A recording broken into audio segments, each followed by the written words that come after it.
Okay, there's probably one of two reasons why you've clicked on this video. Either you like Seraphine and were pleasantly surprised to find a video in your recommended videos that doesn't try to sell you the opinion that something you enjoy is the worst thing in the universe. If so, welcome, and I'm sorry if I have to, at times, be a bit harsh to Seraphine. Feel free to disagree with me, and don't let me tell you what you should like or dislike.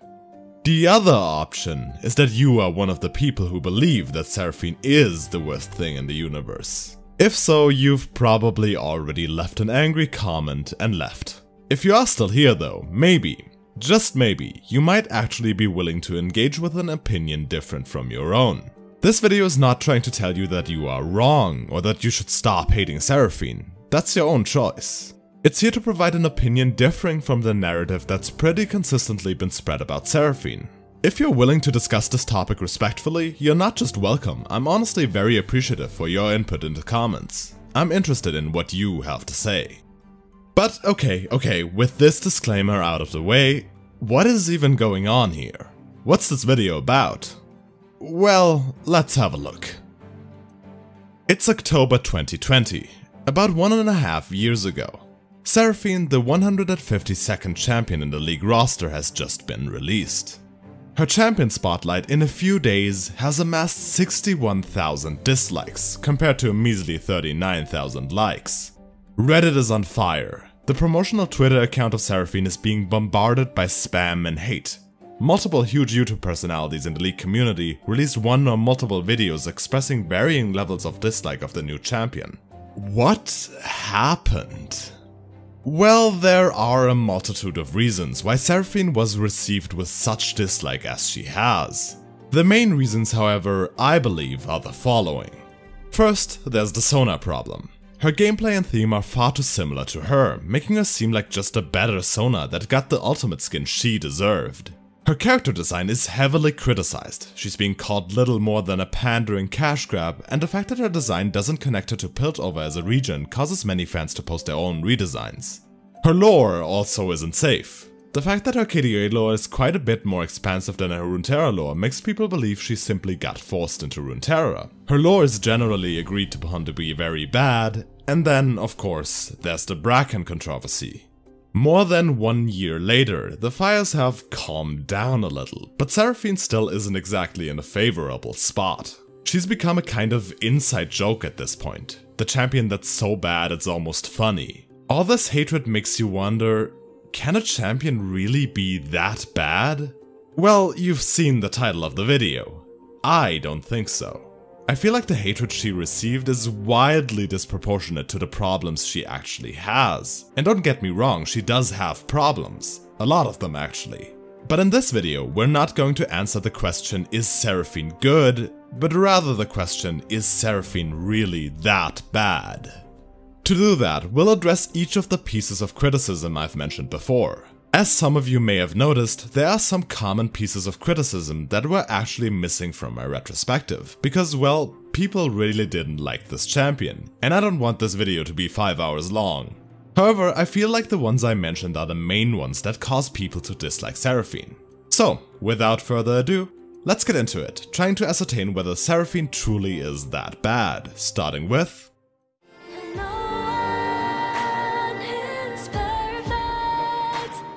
So, the Sona problem. There's already the issue that Seraphine has a lot of overlapping themes with Sona, but the community really took offense when it was revealed that Seraphine was not just supposed to fill a similar position to Sona, but her abilities also seemed pretty familiar. Let's examine these two issues more closely and see how big of a problem they truly are. Well, many players were already quite upset that Seraphine was encroaching on Sona's territory as, quote, the music champion, and Seraphine as a second music champion felt redundant. Well, that piece of criticism, if it's only that, is one I don't understand at all. The reason for that is that Seraphine, in fact, isn't the second music champion. She's the third, because Bard exists. You know, the guy that literally only communicates with musical sounds and is called Bard. No, the real issue, if there is one, is not that Seraphine is a music champion, because Bard clearly shows that that can be the case while the overall theme is still incredibly different, The problem is that her theme overall is still too similar to Sona. One example that's appeared very frequently is the following one. Just imagine Seraphine as a punky metal musician from Zaun, and you would not receive the criticism that she's too similar to Sona. In concept, I get Riot's idea here.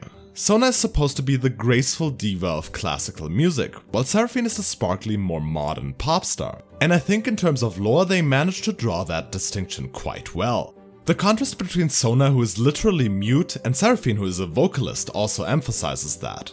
However, the problem is that there are many League players that don't care for the lore one bit, so the thing that is actually important is not how that character is portrayed in the lore, but rather how the community's perception of that champion is. And, well, it's not surprising that a champion like Sona, whose design was so obviously heavily inspired by a certain Vocaloid pop star, overlaps with the sparkly pop star theme. The community's perception of Sona is what's too similar to Seraphine. So is Seraphine truly that bad? I think I'll give you this one. I think there definitely was room for Seraphine to distinguish herself more clearly in theme from Sona. And while I don't think it's as world-ending as some may lead you to believe, that is an issue. There have been other cases, like Pyke literally reusing Nautilus lore and kind of also a lot of his theme, that were similar in nature, but that didn't receive the same kind of negative attention. Still though, as I said, let's say this one goes to the Seraphine haters. You'll probably all know that Seraphine has also gotten a lot of backlash from fans that believed her kit to be too similar to Sona as well. At first glance, the similarities are quite obvious, with Seraphine and Sona both being enchanters and all abilities in their kit fulfilling roughly the same roles. Let me be upfront and say that I think this is definitely at least a bit of a problem, as it would have been very easy to distinguish these two thematically similar champions by at least giving them entirely different roles. However, I think now that the initial hatred has died down a bit and many people have gotten the opportunity to actually play Seraphine a bit themselves, I think people should have been able to realize that their kits, while looking very similar, really are pretty different. Let's take their W for an example, Sona's Area of Perseverance and Seraphine's Surround Sound, which was one of the most criticized abilities. It's healing and shielding in an area around the champ, very similar, and Seraphine even gets the movement speed that is on Sona's Song of Celerity as well. The same ability and even stronger for Seraphine, so Seraphine just has to be Sona 2.0, right? Well, there's a few differences here that fundamentally change how these abilities work and how they are used. On one hand, yes, Seraphine does get more in one ability, but that's not always exclusively a good thing. Even if Seraphine only needs one part of that ability, she has to use all of them and expand the mana cost and the cooldown for all the potential the ability has, even though she might only be using part of it. For example, it's very common for Seraphine to speed herself or her allies up to chase an enemy or set up an engage, while she makes only very little use of the shield she gets. Sona, on the other hand, has much more granular control over her utility, with Area of Perseverance and Song of Celerity split into two abilities. And the extra cost that Seraphine always pays for the additional effects, even if she is only using some of them, becomes obvious in the cooldown. I mean, look at this. Remember that Sona also gets up to 40% ability haste on her base abilities through her ultimate. If you keep on spamming Area of Perseverance on Sona, your W key is gonna burn faster than the League subreddit when Seraphine gets a new skin. Sona is an incredibly spammy champion, which is a very fun playstyle.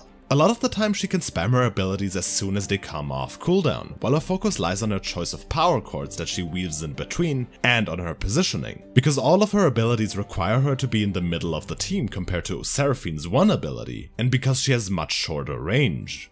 If you try to play Seraphine that way, you would notice the differences very quickly, because for Seraphine with her longer cooldowns, timing is everything. You do not just need to think about when to use your abilities, but also when you're gonna get your echo, and if you then will still have the ability you want to echo off cooldown.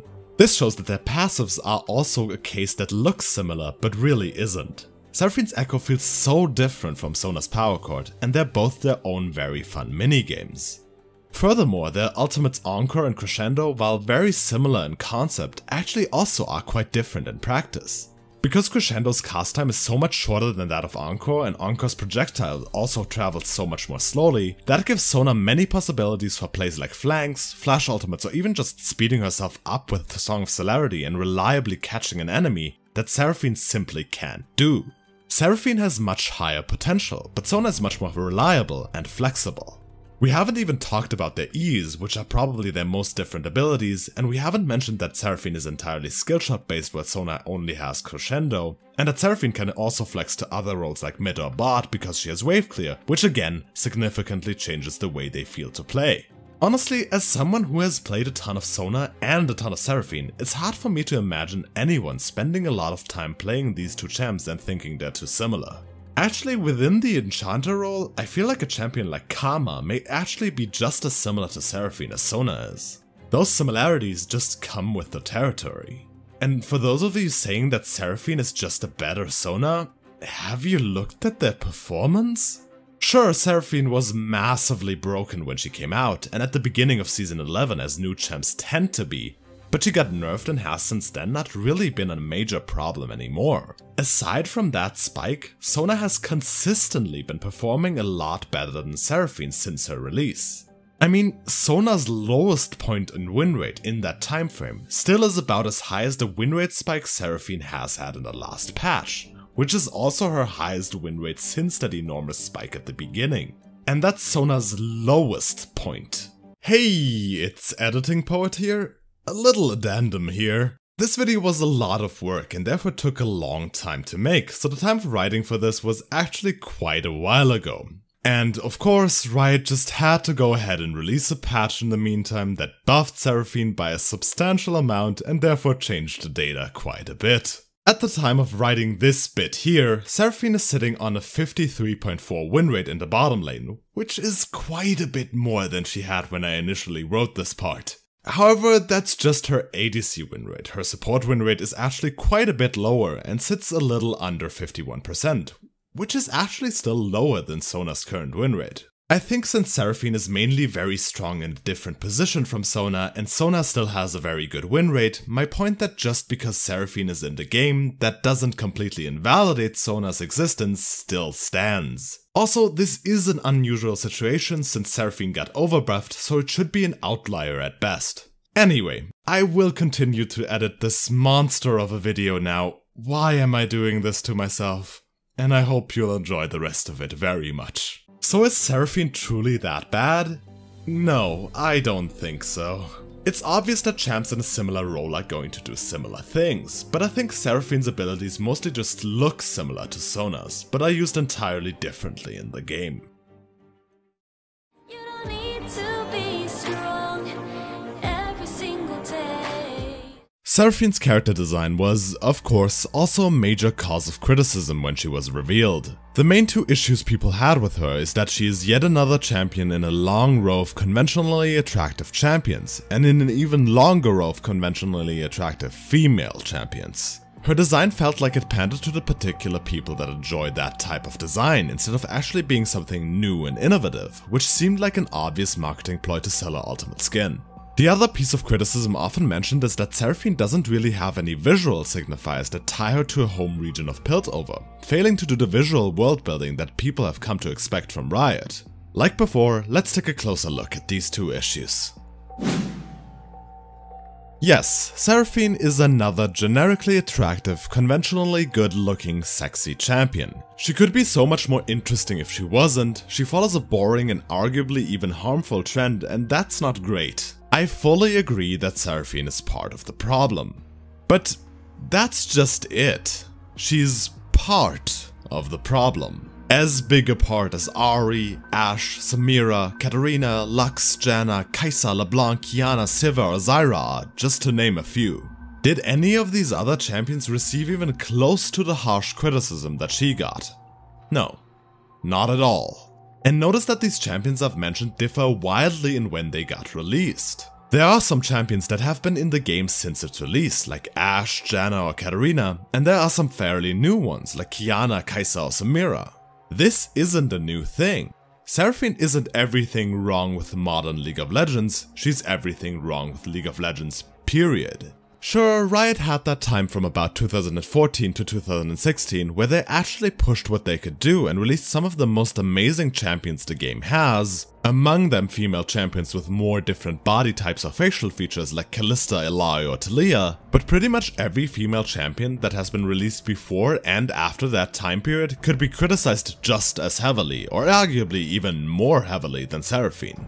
And yet Seraphine is the one that suffers all of the hate.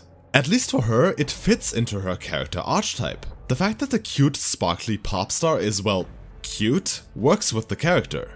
It would have been an interesting subversion of that trope if she wasn't. I would have loved to see that, but at least she's not someone who grew up in the horrors of a Void Rift and had to do everything, even form a symbiotic bond with one of the entities of the Void to survive, and still looks like a supermodel. At least she's not a daredevil mercenary that is actively looking to put herself into the most dangerous situations possible, and yet doesn't have a single scar.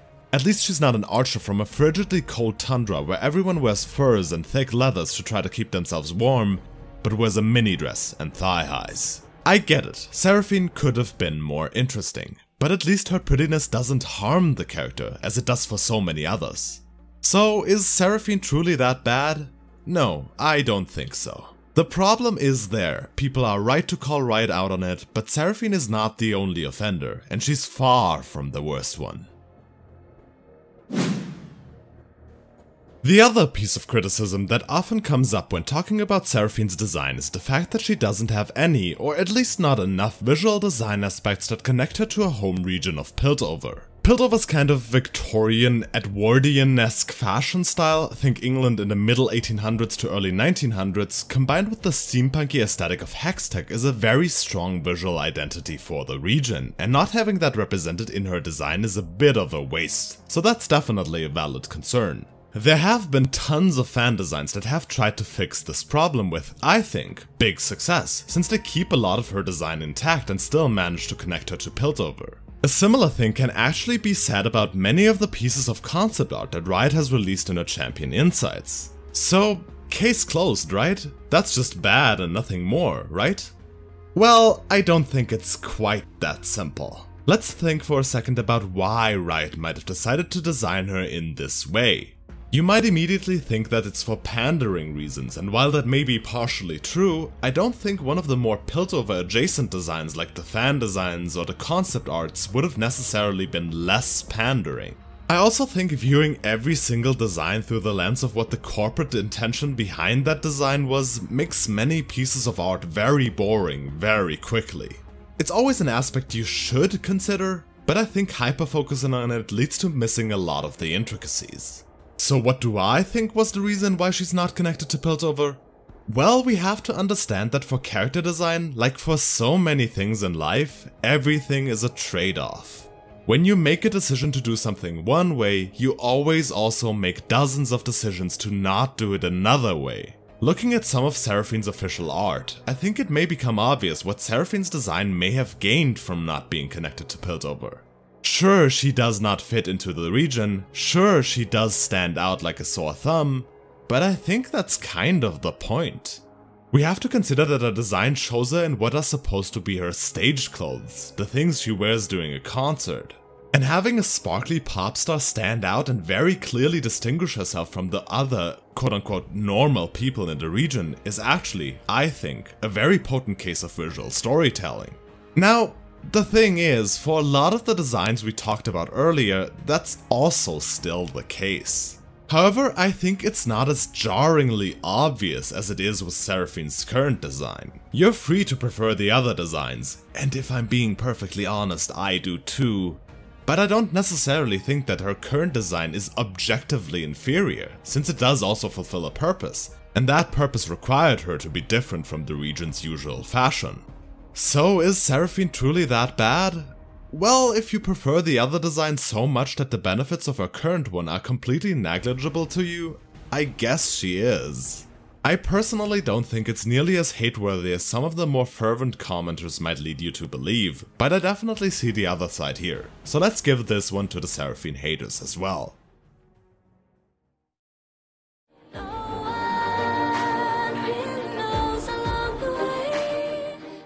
Now, Seraphine's lore might be the topic you think I would tend to criticize the most and have a hard time defending, considering that reviewing league lore of the different champions is a thing we do on this channel quite a bit, and I tend to, at times, be a bit harsh. The main things that were criticized are the fact that Seraphine has more lore in the KDA universe than in the actual canon universe, that the lore she has is straight up bad, and of course, the Bracken controversy that is perhaps still one of the most commonly brought up pieces of criticism when people talk about Seraphine. So let's buckle up and see if we can challenge these 3 pieces of criticism before we give a final verdict about Seraphine.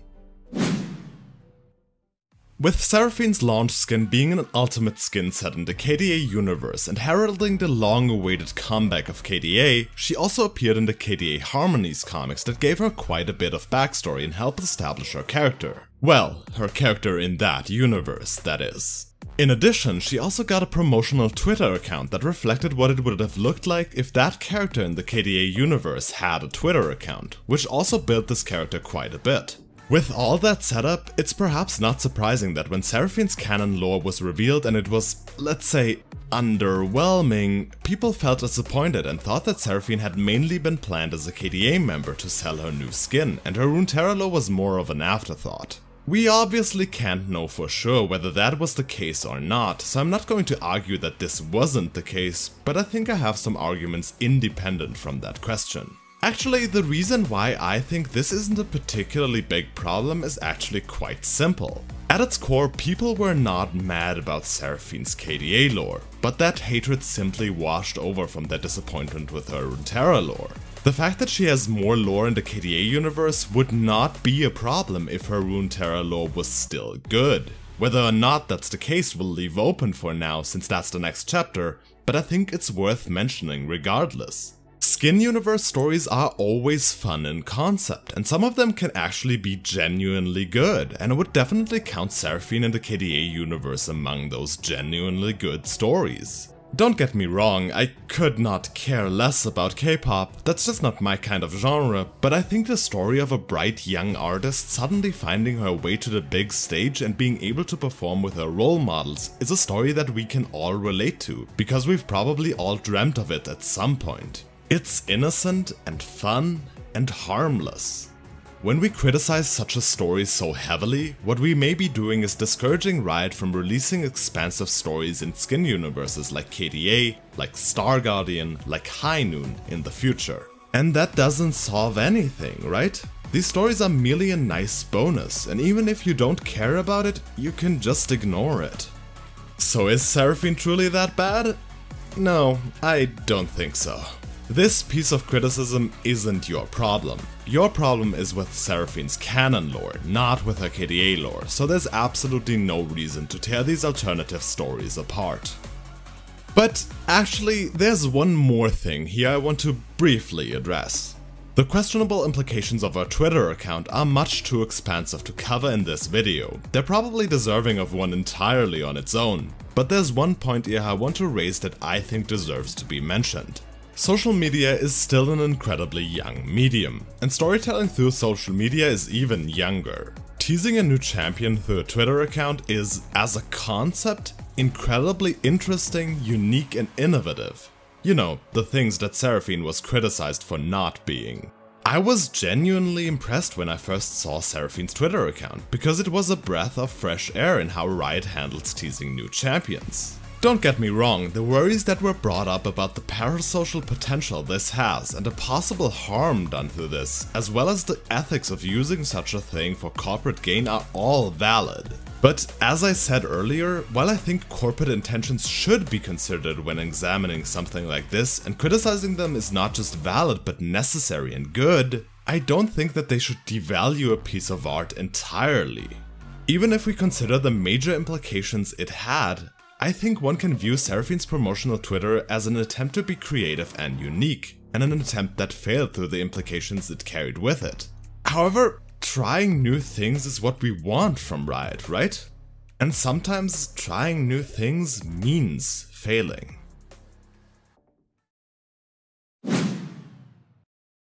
So, to gauge whether Seraphine's lore is bad, we need to consider what even makes good lore to begin with. Well, while we still have a lot left to go, in our short series we've examined about 30 of the champions by now and reviewed their lore, so I can at least tell you how I rate lore for League champions. The main factors I consider are: is it unique or in some way interesting? Does it establish anything about the world? Does it expand upon it? Is their personality fun? Is the champion rooted into the world? Are they important? And do they have connections to other champions, places in the world, and organizations? Does it progress the lore in any significant way? And let's make this brief. For Seraphine, this would probably look something like this. Yeah, that is pretty disappointing. However, I think we need to consider one more thing. Especially new champions usually do not fulfill the third and fourth category, and a lot of the time also the first category, until a while after their release. One more aspect I always try to bring up with champions that I feel like have been left behind a bit in terms of lore and that have their issues or are simply very new is potential. Even if a character that doesn't have a lot of lore, doesn't appear in a lot of stories, and doesn't have many connections to other champions if at all, there's a big difference between a character so flawed that they don't have the potential for those problems to be addressed in the future by simply giving them more stories and that therefore require a full retcon, and characters that do have that potential that just need a bit of attention. And that's the spot where a lot of the new champions are when they come out. They're usually decently interesting but haven't really done all that much or had a lot of influence on the world. Let's for a second imagine what a future story for Seraphine might look like. Let's say the influence of the crystal increases, guides Seraphine towards its origin, and Seraphine finds out about the Brackern. Suddenly she might be on the hit list of House Pharos because things might turn sour very quickly if people find out about their secret, so they send their principal intelligencer, Camille. When Seraphine and Camille meet each other, it's the young, bright, compassionate singer against the rational, emotionless agent of House Pharos. The one with a literal mechanical heart, and that contrast alone would be interesting. Camille might see Seraphine as just a naive troublemaker, but maybe, just maybe, she also sees a bit of herself in her. When she was still young and cheerful, when she was in love with Hakim Naderi. Though, of course, she can't let those emotions get the better of her, she still needs to do her duty. But Seraphine, being the empath she is, notices the hesitation in Camille and, I don't know, something happens. I'm just spitballing here. What I'm trying to say is that Seraphine actually has at least a decent bit of potential. Now, you might say though, it's been 1.5 years and she hasn't gotten such a story, and that's a valid point. However, considering how Seraphine was received, even if Riot had something planned for her, I'm not sure if they would have continued, and starting something now is probably going to be very difficult. In a way, I think Seraphine deserves the criticism for her lore the way she is now, but that criticism might also be what causes her to be nothing more than what she is now. So is Seraphine that bad? Well, I guess so. I really can't deny that. I just wish it was different, because there really is a decent amount of potential there. Of course, we can't talk about the dislike for Seraphine without addressing the Brackern problem. Let's maybe first recap what's the problem here. In League's lore, it has been established for a while that the Hextech crystals that define so much of what Piltover is actually were harvested from the Brackern, Skarnus species, for whom the crystals were incredibly important. I won't go into detail here, but essentially they are kind of like the materialized souls of the Brackern people. Harvesting them as resources therefore comes very close to genocide, which is one of the reasons why Camille's family, House Pharos, who are responsible for the mining and the distribution of these crystals, keep it a secret from the general populace.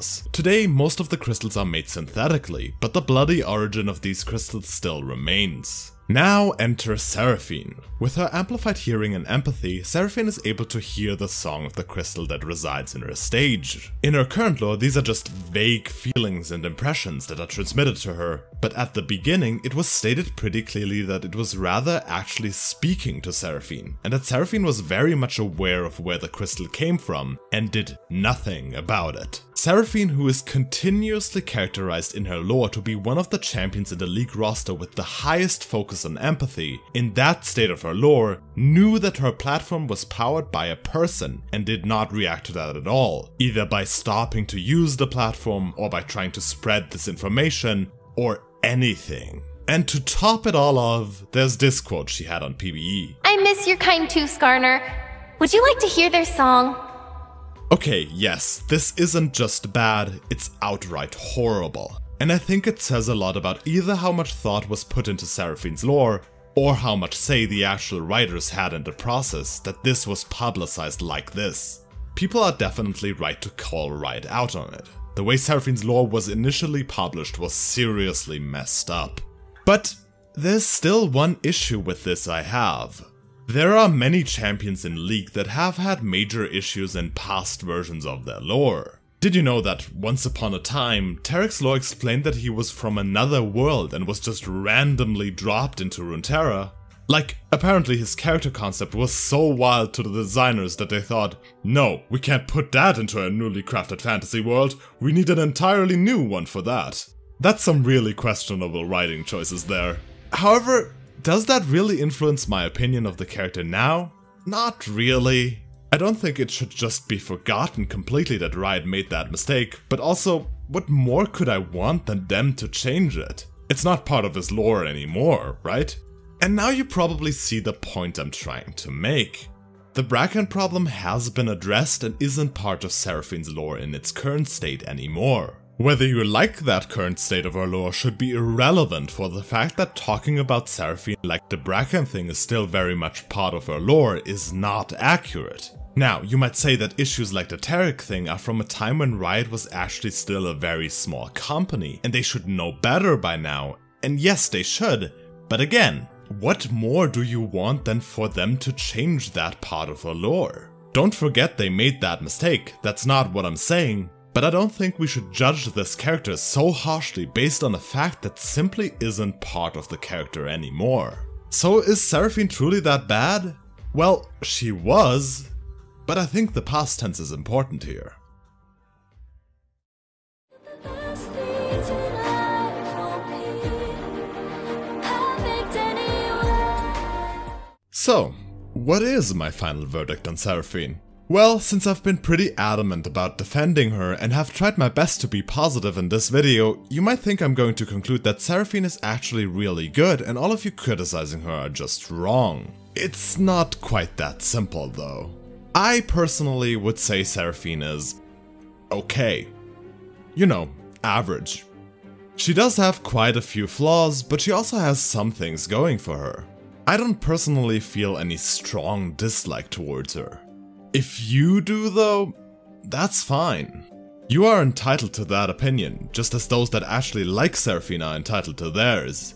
And that might mean that you disagree with my conclusion for various reasons. Actually, you may have already disagreed with me on some, a lot of, or all of the points I made in this video. I think, however, there's one thing we should be able to agree on, no matter which stance you take on this debate. Many of the things that people dislike about Seraphine were rather clearly corporate decisions. The designers and writers and all of the people that put in work to realize Seraphine into what she is now very likely had very little say in the actual creative direction Seraphine went in. So there are few things as despicable as channeling your hatred for that new champion into hateful comments directed at those very people. The people that make this game and this universe as amazing, compelling and unique as it is, and who are not even responsible for the things you criticize. And before you say it's really not that bad, I challenge you to read the comments on Seraphine's Twitter account. Though, a quick trigger warning, it's rather easy to find some stuff there that is genuinely disturbing. The sheer amount of hatred is already baffling enough, but the way that hatred is channeled makes me speechless. On one of the last tweets that account made, there's one response, an image, that I'm not going to show here for obvious reasons, that shows Seraphine and the rest of KDA with masked terrorists behind them, as if they are lined up for an execution, with Skarner in the back like he is the one supervising this. Honestly, I cannot imagine what it must have been like to be the one writing for Seraphine's Twitter during that time. I honestly feel sorry for them. And And while it may not happen anymore to such an extent, what's perhaps even worse is that that hatred also floods to those people that are even less responsible. The Seraphine players. People that just enjoy something, have fun with something that other people dislike. I don't think it's as bad as it used to be anymore, but in the time following Seraphine's release, you did not have to look long on the Seraphine subreddit to find stories from people that were harassed and verbally abused simply for playing Seraphine, or that had spoken out in favor of Seraphine on social media and whose comments were reposted to Reddit or other sites and were openly ridiculed and made fun of by a whole gang of people, with their username visible, inviting even more harassment in their DMs. So, if you truly did not agree with anything I said in this video, I hope you can at least agree with the following. Is Seraphine truly that bad? No, not at all. Because I refuse to believe that a video game character could be so bad that it justifies harassment, abuse, and toxicity. Remember to like and subscribe! Jeez, Seraphine, way to sell out. I'm so thankful for all your support. Please stay tuned for my next video. Oh, and stay delusional.